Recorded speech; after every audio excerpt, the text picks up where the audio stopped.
أعوذ بالله من الشيطان الرجيم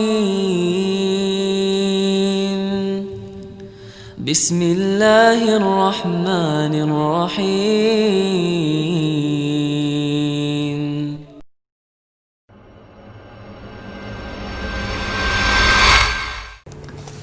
Semoga Ustaz Haris, sekeluarga dan kita semua di sini dilindungi Allah dan diberkahi Azza wa Jalla. Amin.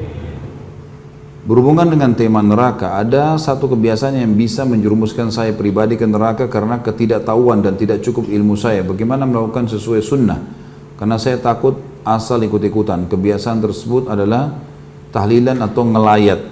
Tolong jelaskan sedetail-detailnya Ustaz. Berdasarkan pengalaman Ustaz Khalid pribadi, gimana sikap kita yang benar jika mendatangi acara seperti ini dan sikap kita bila mengadakan acara itu, dan bagaimana menolak orang yang akan melakukan pengajian buat si mayit.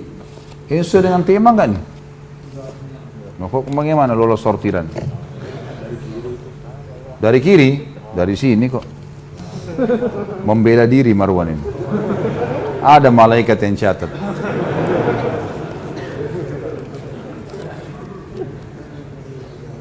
Terus teman-teman sekalian, tahlil adalah, saya sudah sering jawab ini, dan pertanyaan seperti ini sudah sering diulang-ulangi, selalu diulang-ulangi. Ini yang saya bilang, semestinya tidak usah ditanya lagi. Kalau sudah lihat, bisa lihat di YouTube ya.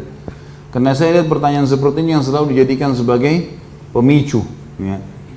Ini Ustadz Wahabi nih, larang berzikir, padahal dia tidak paham apa yang kita jelaskan. Tahlil adalah la ilaha illallah, bagus tahlil itu. Tahmid, alhamdulillah. Takbir, Allahu Akbar. Zikir adalah ibadah kepada Allah. Bahkan satu-satunya ibadah yang dari dunia sampai ke surga masih dikerjakan hanya zikir. Salat sudah nggak ada, haji nggak ada, zakat sudah nggak ada di surga, tapi zikir selalu. Nggak bisa lepas itu. Karena nafas mereka ahli surga, nanti kita belajar di dalam buku kita ini, itu adalah tasbih dan takbir, tahlil. Mereka selalu menyebut, memuji Allah di surga. Jadi ini ibadah tidak pernah luput ini, gitu kan? Kalau teman-teman ikuti ceramah di YouTube, saya juga panjang lebar jelaskan sebagian darinya, penjelasan masalah ini di judul Dahsyatnya Doa. Panjang lebar saya jelaskan masalah itu. Tapi yang jelas teman-teman sekalian, zikir adalah ibadah kepada Allah. Cuman setiap ibadah yang kita kerjakan harus sesuai panduan Nabi Sallallahu Alaihi Wasallam. Begitu. Zikir Nabi kerjakan, iya. Zikir habis sholat, ada zikir pagi sore, gitu kan? Ada zikir yang beliau baca, misal atau doa dibaca pada malam hari, ada dibaca pada saat sujud, pada saat ruku, ada tempat-tempatnya semua. Nabi SAW kalau memandu itu, ada yang ditentukan tempat-tempatnya, ditentukan jumlahnya, gitu kan? Baik, sekarang kita yang ditanya sekarang bagaimana kalau ada orang mati lalu mengadakan acara zikir, bagaimana acara ini? Baik, tanya sekarang, apakah Nabi SAW kalau ada orang mati berzikir di situ?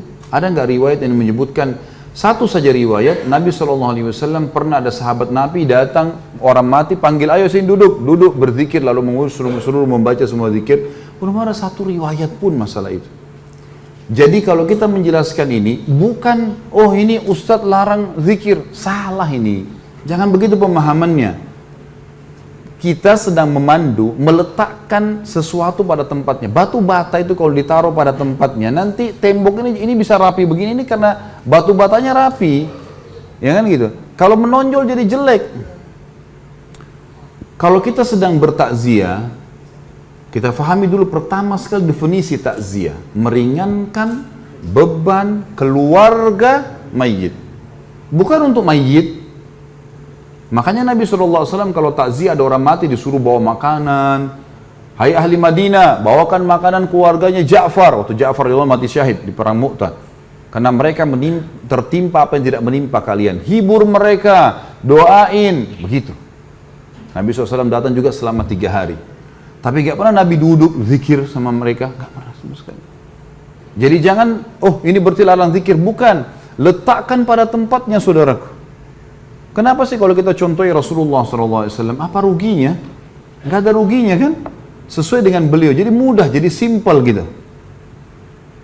Saya pernah jelaskan ini, tapi sekarang saya reviewkan, saya pernah mengalami ada mertua saya meninggal di Jawa Timur. Kemudian pada saat meninggal di rumah sakit, alhamdulillah kebetulan saya pas ada, Kemudian saya panggil adik ipar saya untuk ngurus sama-sama jenazah. Dibawa ke kampungnya di pedalaman di Jawa Timur. Saya pergi ke sana. Kemudian diuruslah jenazah. Saya panggil adik ipar saya ajarin caranya ini begini, cara mandikannya segala macam, bersihkan kotorannya. Udah selesai semuanya perawatannya, lalu kemudian kami taruh jenazahnya. Insya Allah sebentar lagi kita akan bawa ke masjid nih.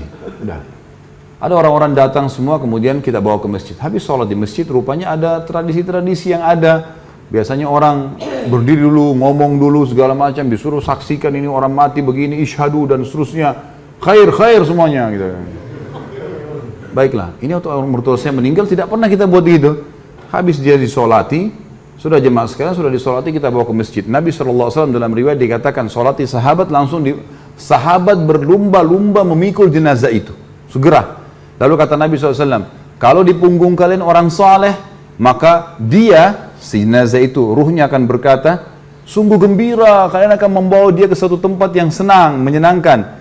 Lalu kalau dia orang buruk, maka itu seburuk-buruk yang ada di pundak kalian.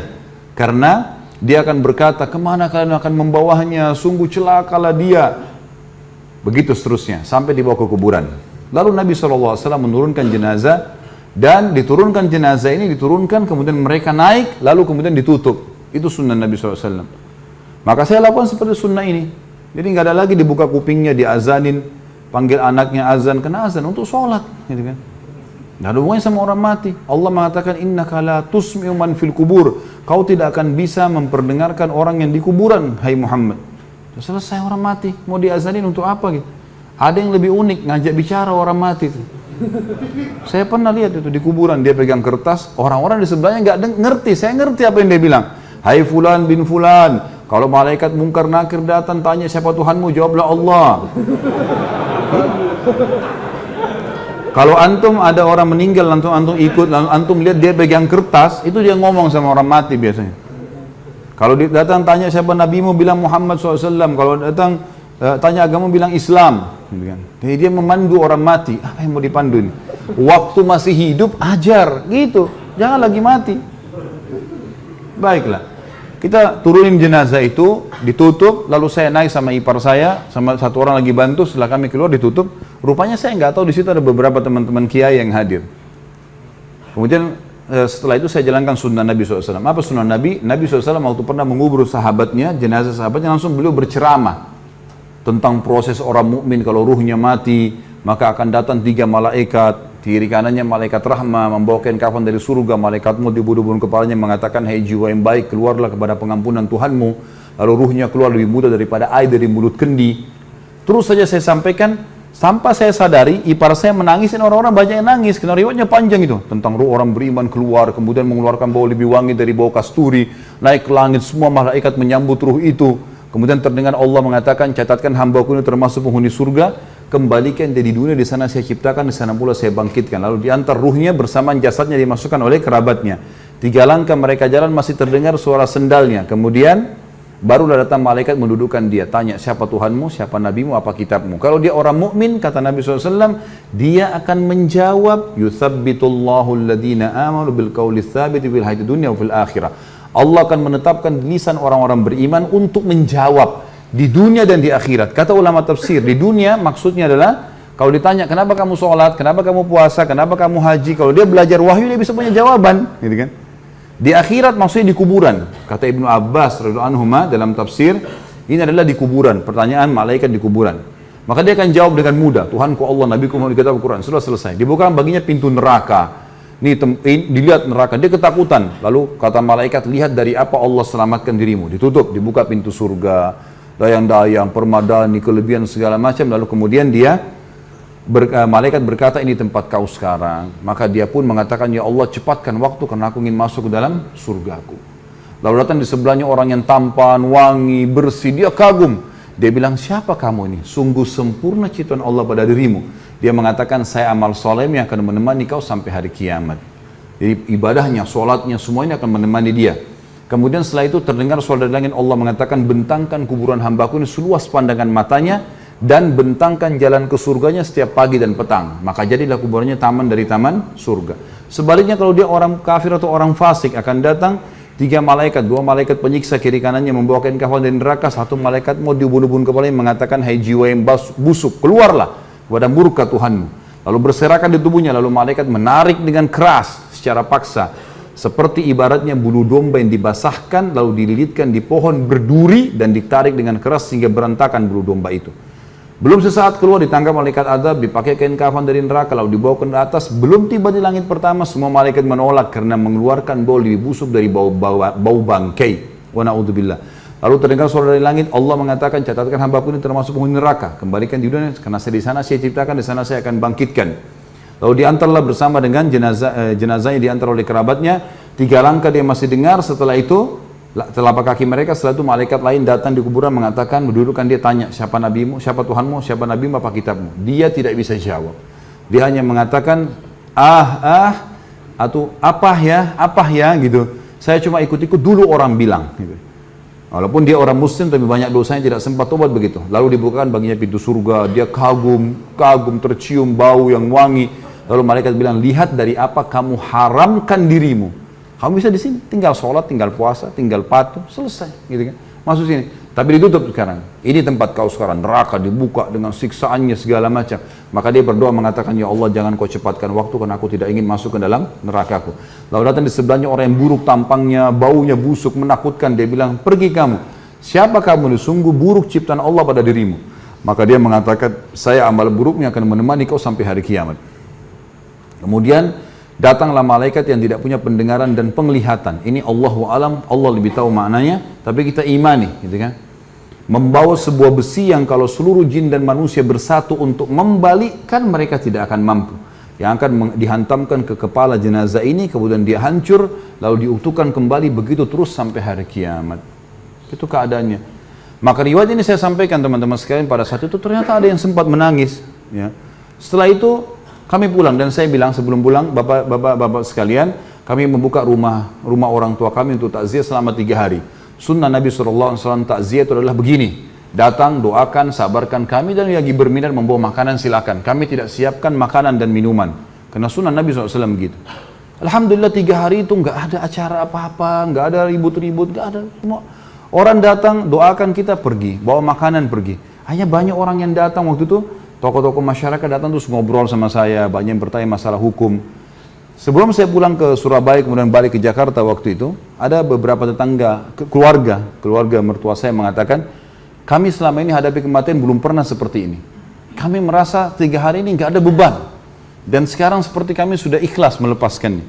Sebenarnya sunnah Nabi SAW. Tapi teman-teman sekalian, kalau ada orang yang tetap mau melakukan haknya dia, saya tidak larang ya. Jangan bilang Khalid Basalamah larang sehingga lagi menyesatkan. Tidak. Silakan buat yang antum mau buat, silakan, bebas, gitu kan. Semua orang bertanggung jawab. Tugas saya menyampaikan saja, gitu kan. Berada di zona aman lebih baik daripada zona yang tidak aman, gitu kan.